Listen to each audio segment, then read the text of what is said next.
Hi everyone, my name is Valerie. Welcome to the owner's class video for the Singer Fashion Mate Model 3333 sewing machine. In this video we're going to go over some great stuff like threading a needle, winding a bobbin, selecting a stitch, and a whole bunch more to get you started. In your box you get obviously your machine, but you also get some cool stuff like this instruction manual full of some really great information. And for those who are really impatient, we also have this handy dandy quick start guide full of lots of great pictures to follow to get you started. Let's take a tour of the machine. This is the machine. So to get it working, first we need to plug it in. So you've got your power cord and foot pedal that you will plug into the side of your machine. And right above that is your off-on switch. You'll know the machine is on when the lights come on. So up here we have our hand wheel, which has arrows on it that show that you always need to turn it towards you. And as I turn it, you'll see a take-up lever pop up, and that's really important when we start threading the machine. Down here we have the stitch selector dial, and above that the stitch length dial. Up on the top we have the bobbin winding stopper, the bobbin winding spindle, and a bobbin winding tension disc over here. This is the tension dial. Back here we have a threading guide and another guide. Here's that take-up lever again. Down here we have the reverse lever. This is so you can sew in reverse. Down here we have the needle, obviously. The all-purpose foot, which you'll use for most of your sewing.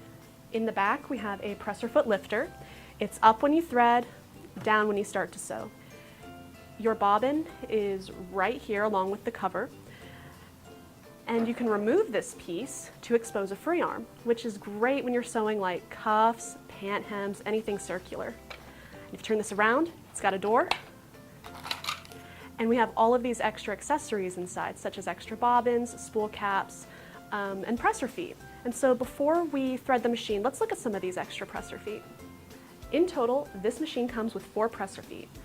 Now, the all-purpose foot comes already attached to the machine, and that one you'll use for most of your sewing. You also get a buttonhole foot, which makes buttonholes, and this foot is the long white foot with the red marks on it.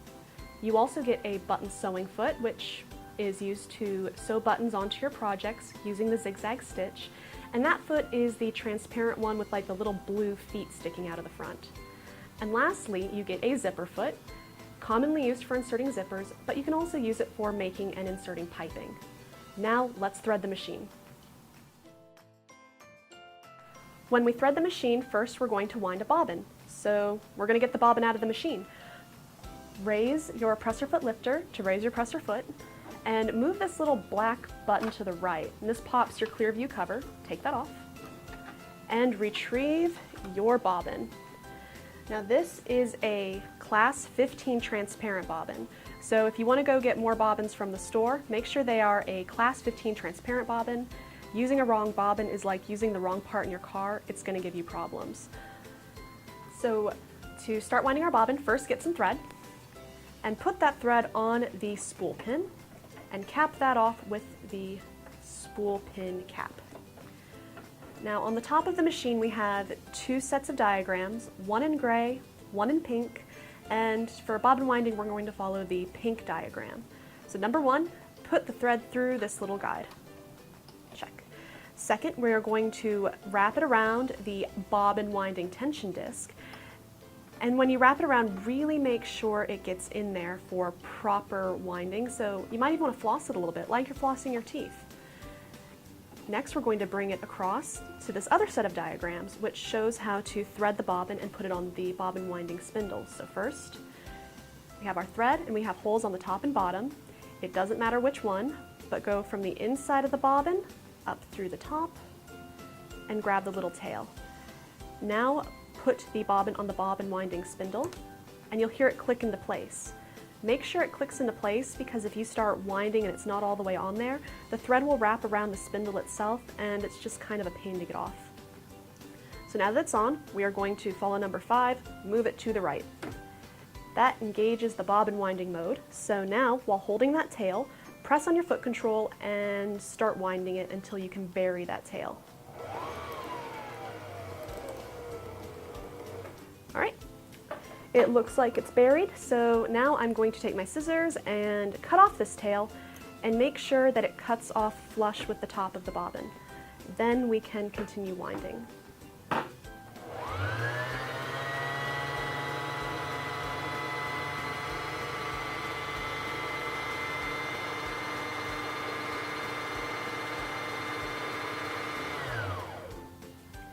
And when the bobbin is full, or you've just decided that that's all the thread you need, move it back to the left and pull it off. Cut the thread, and now it's time to put it into the machine. Before you put the bobbin into the bobbin case, make sure the thread is coming off of the bobbin in a counterclockwise motion. Or to make it easy, when you have a little tail coming off, it will look like the letter P. P for perfect sewing.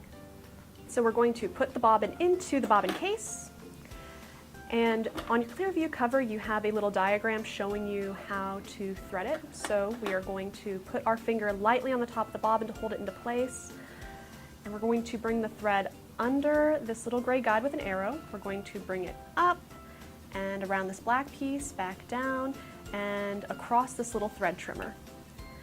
Now put your clear view cover back on, and you're good to go on your bobbin. Now we're going to thread the top.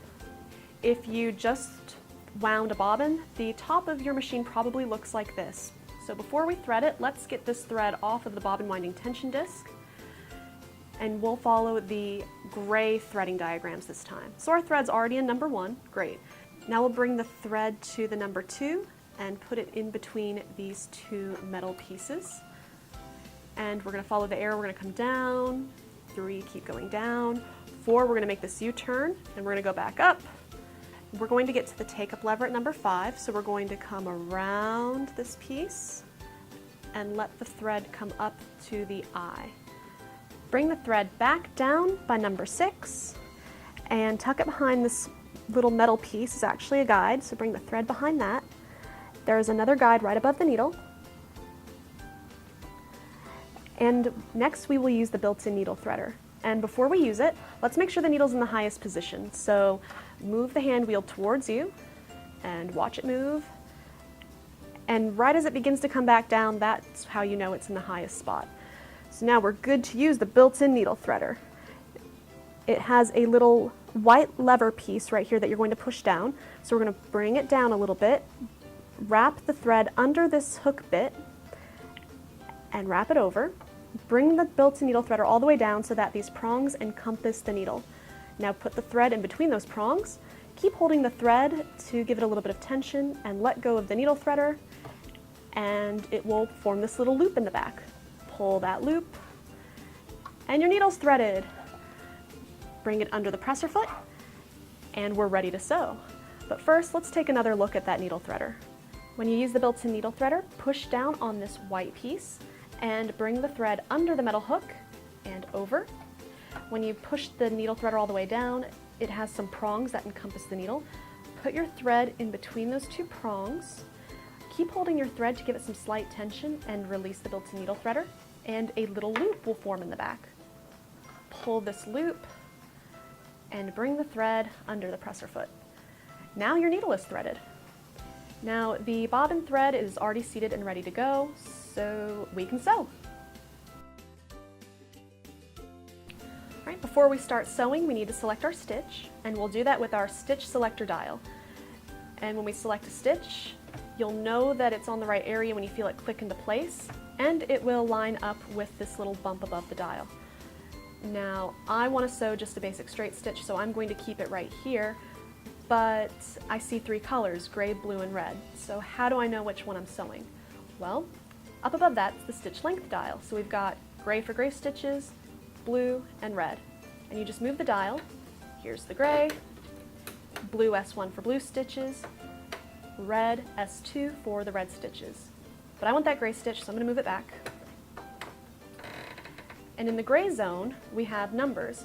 The smaller number is for a shorter stitch length, the larger number is for a longer stitch length. But I'm going to have it at about 2.5, and that's pretty standard for most sewing on most fabrics.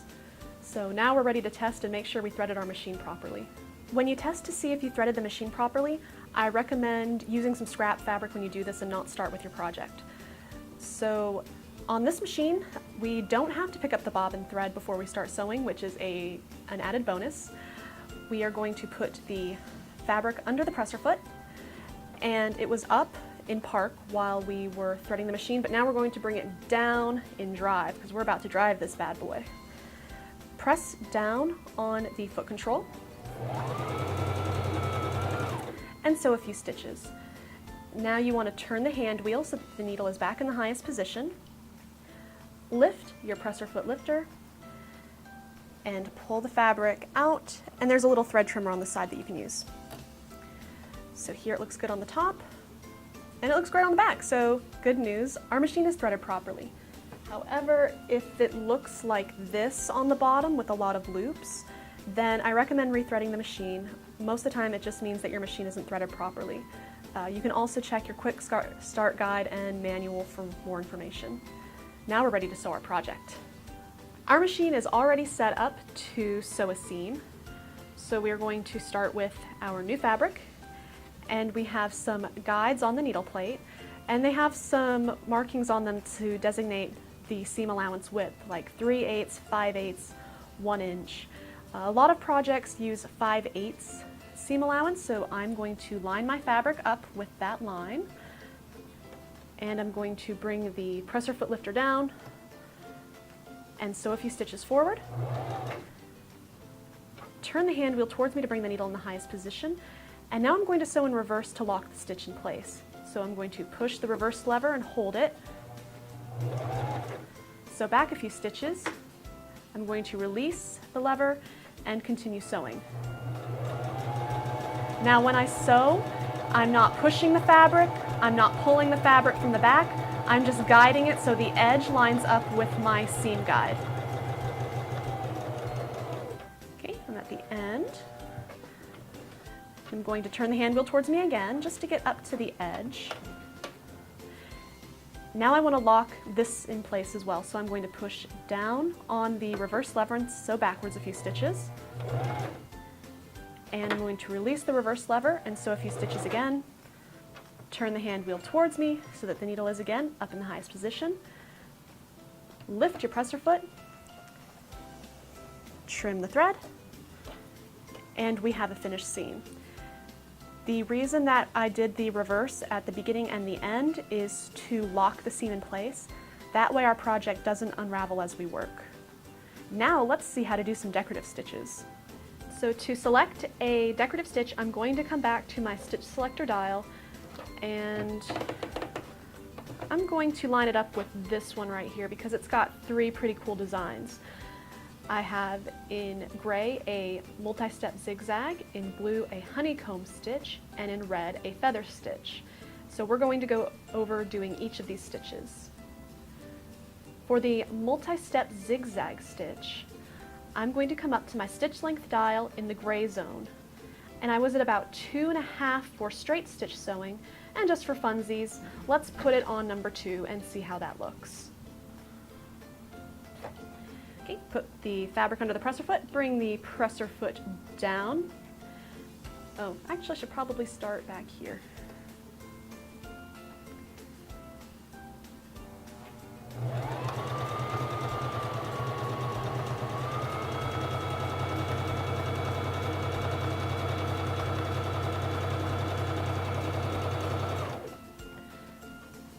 Then turn the hand wheel so that the needle's in the highest position. Lift the presser foot lifter and pull out the fabric. Okay, now I want to sew a honeycomb stitch, and that stitch is in blue, so I'm going to come back up to my stitch length dial, and I'm going to line it up so that I see the blue S1, so blue and blue. Now I'm going to sew the honeycomb stitch. Bring down the presser foot lifter and begin sewing.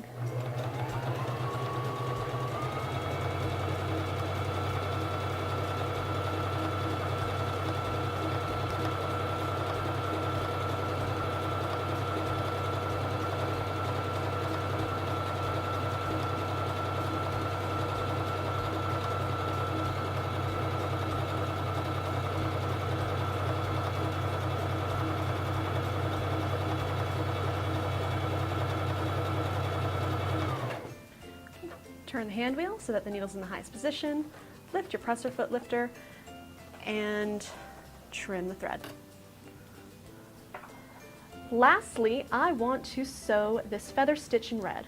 So just like each of the other times, I'm going to come back up to stitch length, move it again so that it lines up with the S2 in red, red and red, and it's time to sew the feather stitch. Put the fabric under the presser foot, lower the presser foot lifter, and begin again.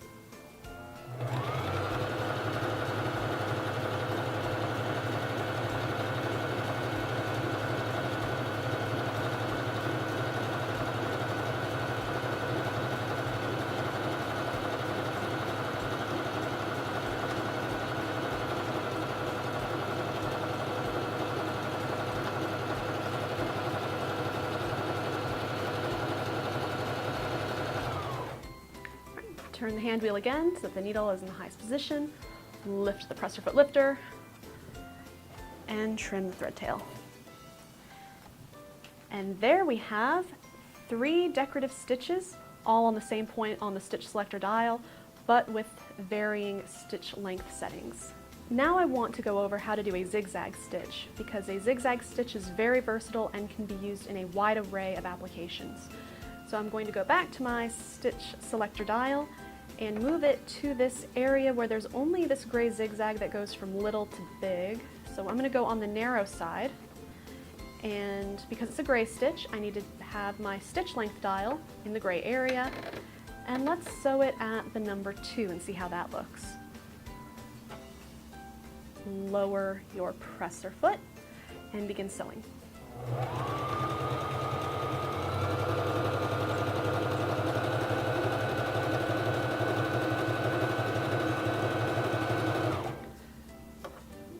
Turn the hand wheel towards you so the needle's in the highest position.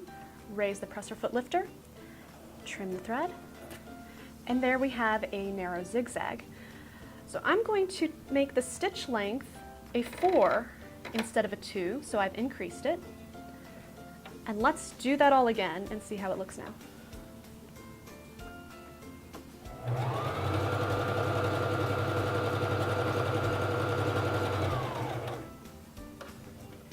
Turn the hand wheel, needle in the highest position, raise the presser foot lifter and trim the thread. And there we see that we have a narrow zigzag at 2 different lengths, and check out how different those stitches look. So let's change it up a little more. Let's make it a wider zigzag by moving my stitch selector dial to the larger area. And let's bring that stitch length back to 2.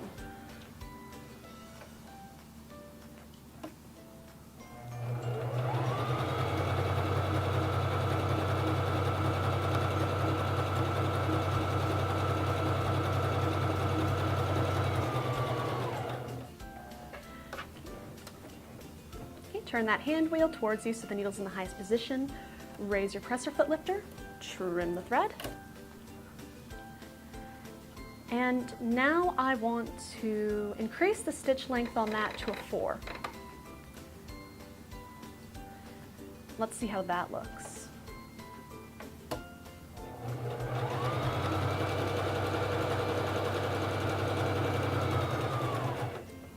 Turn the hand wheel towards you so that the needle's in the highest position.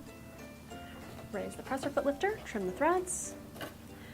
And here we see that by adjusting the width and length of the zigzag stitch, we have a bunch of different looking stitches, but all zigzag.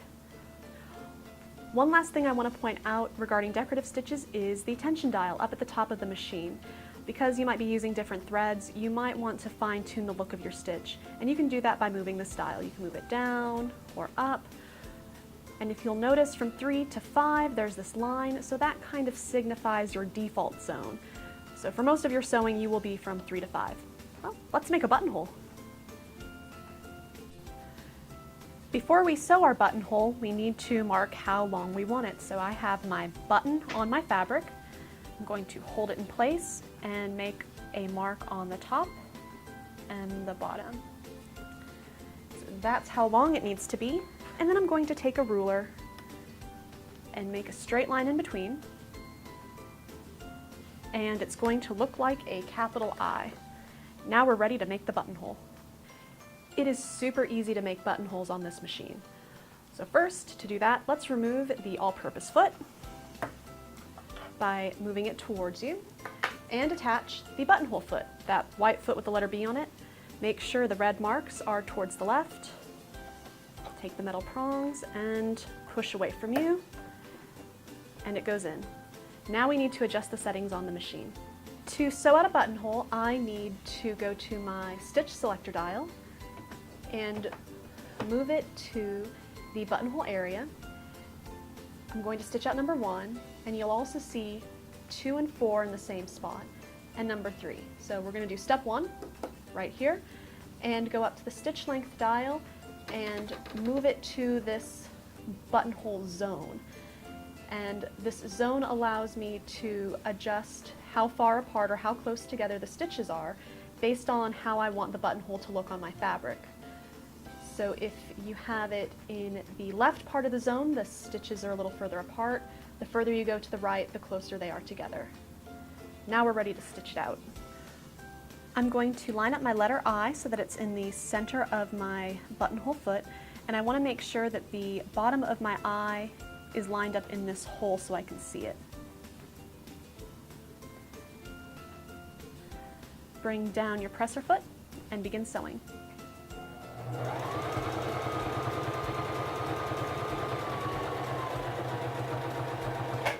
Okay, you will sew back until you hit the top part of your letter I. Make sure the needle's in the highest position. And go back to your stitch selector dial and move it so that you see the number 2 of your buttonhole. And then you will stitch that for about 6 to 8 stitches. Turn the hand wheel towards you again so that the needle's in the highest position. And go to your stitch selector dial and turn it so that it is on step 3 of the buttonhole. And begin sewing.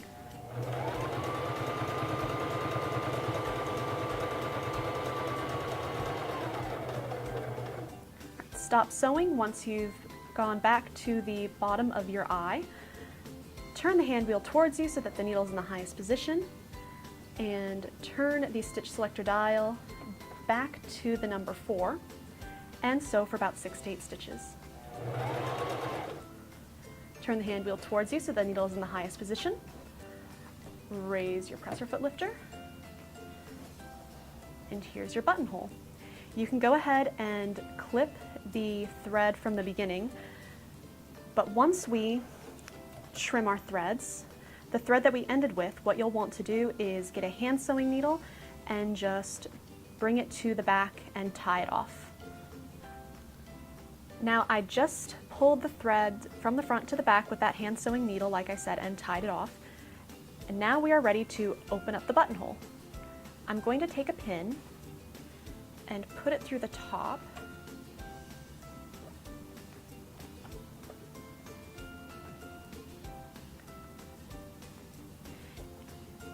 And I put this here so that it will stop my seam ripper before I can cut through any of these threads. In your accessory tray, you have a seam ripper, which also can be used to open buttonholes. I'm going to insert my seam ripper at the bottom, and then bring it along the top until I hit my pin. I can now remove my pin, and you have a buttonhole. From time to time, you'll need to change the needle on your machine depending on what kind of fabric you're sewing. The most common needles you'll find are regular point needles and ballpoint needles.